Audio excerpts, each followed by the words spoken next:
Hey guys, Ramen Eating Reaper here. So I've just got done watching A House of Dynamite on Netflix. This is the newest film from Kathryn Bigelow, director of films such as The Hurt Locker and Zero Dark 30. This also marks her first film in 8 years, her last being Detroit. The film is also written by Noah Oppenheim, and I'd seen a fair amount of discussion about this one online in relation to the forthcoming Oscar season. It's been looked at as a potential contender. I've also seen a fair amount of discussion for it online in relation to its central narrative and how it connects to the current political climate in the United States. So obviously, I sat myself down looking forward to what would hopefully be, timely, gripping viewing. But is this a thriller that lives up to its timely ambitions? Well, let's find out. So in the film, an anonymous missile is launched and headed straight for the United States of America, following 3 different perspectives: the White House Situation Room, US Strategic Command, and the President of the United States himself, as they race against the clock to work out their plan of action and how best to respond to this frightening and unprecedented military crisis, as they try to keep the American people safe and also prevent all-out war. So you'll notice that this is an October release, the month of Halloween, so no doubt you're probably watching a lot of horror movies to get yourself in that mood. But if I'm being honest, you'll probably not see a horror film scarier than A House of Dynamite, because I very much enjoyed this.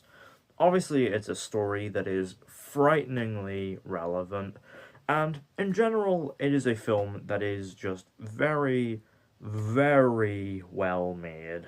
The film does a really good job of building up a very strong sense of tension throughout, with the, dire stakes of this, frightening, unprecedented military crisis very much at the forefront of this gripping tale.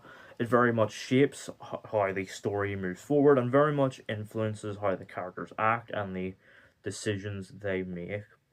It's very, very entertaining stuff to watch throughout, very, very gripping. And it goes about this in a very interesting way with this, sort of chaptered approach, obviously telling the story from 3 different perspectives, sort of in a way like something like Pulp Fiction.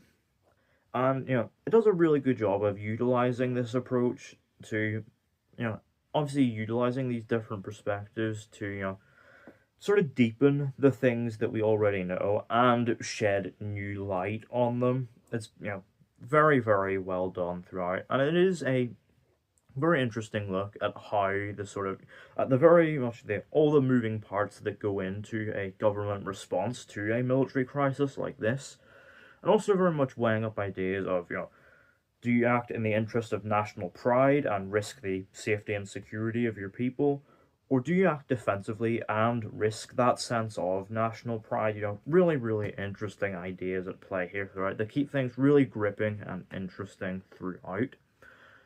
Enhancing that sense of tension is a score from Volker Bertelmann. And you'll notice that it is quite similar to his score for Conclave. It's almost hilarious how much of a Control-C, Control-V job this is, because seriously, it is so similar. It's there's no way it's this blatant. But that almost quite suffocating nature of the score really does a great job of enhancing the weight and stakes of the film, really keeping that tense atmosphere rolling is great. It's also very well shot as well, utilizing sort of documentary-esque handheld cams. It also has some really gorgeous shots as well, like one in the Indo-Pacific, and one even of a B-2 bomber taking off. It's really, really well made throughout, and it very much does serve that, tense atmosphere of the film. It's also very well acted across the board. Obviously, we have Idris Elba as the US president, it is quite funny that this year he's played the UK Prime Minister and the American President, and yeah, he does a great job of a man, very much all eyes on him, though the weight of a nation on his shoulders, and he really sells it. We also have Rebecca Ferguson as Captain Olivia Walker in the White House Situation Room, who's trying to deal with this crisis while also trying to deal with a young son in need of medical attention at home. And yeah, she is great. We also have the likes of Gabriel Basso as Deputy National Security Advisor Jake Barrington, Jared Harris as the Secretary of Defense, and a host of others, including Tracy Letts, Anthony Ramos, Moses Ingram, Jason Clark, Greta Lee. All of them do a great job throughout. But I think really my issue, obviously the focus being on story and tension, it feels almost kind of impersonal, which makes it a bit hard to connect to on an emotional level. Really, the closest it gets is this subplot in which the Secretary of Defense is trying to get his daughter, played by Caitlin Dever, out of Chicago. That actually does lead to some properly emotional moments. But even these characters, with their sort of personal dilemmas going on outside this crisis, it does feel a bit, emotionally distant. But in saying that, it obviously makes up for it, again, with how strong the acting is across the board, and with how gripping and tense the overarching narrative is, as it ramps up the tension throughout, very much building to some very difficult decisions that have to be made. And I think really this is where my big issue with the film comes in, and that is the ending. Because the film does a really great job of building up to a very pivotal moment. It really hypes it up a lot. And so, you're very much expecting the big satisfying moment of when this big scene happens.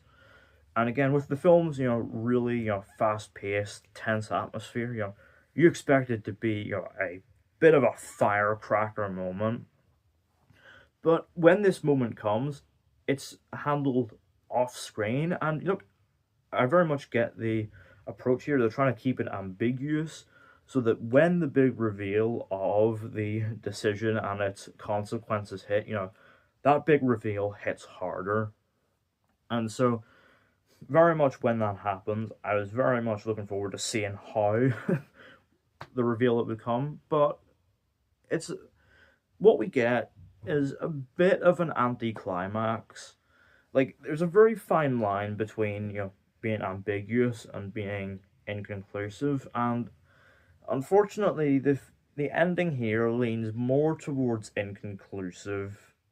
It's a real shame that the ending didn't really land here, because up to that point, the film had done a lot of really, really good work. Overall, A House of Dynamite is a tense and gripping thriller with a very timely plot, strong acting across the board. I just wish it had stuck the landing. Out of 10, A House of Dynamite gets a 7.5. So, let me know down in the comments, have you seen A House of Dynamite? What did you think of it? What's your favourite Kathryn Bigelow film? What did you make of the ending? And do you think this will be a contender at the Oscars next year? Let me know all that down in the comments. Don't forget to hit the thumbs up button if you enjoyed. Don't forget to hit the subscribe button if you're new. And don't forget to turn on post notifications so you don't miss an upload.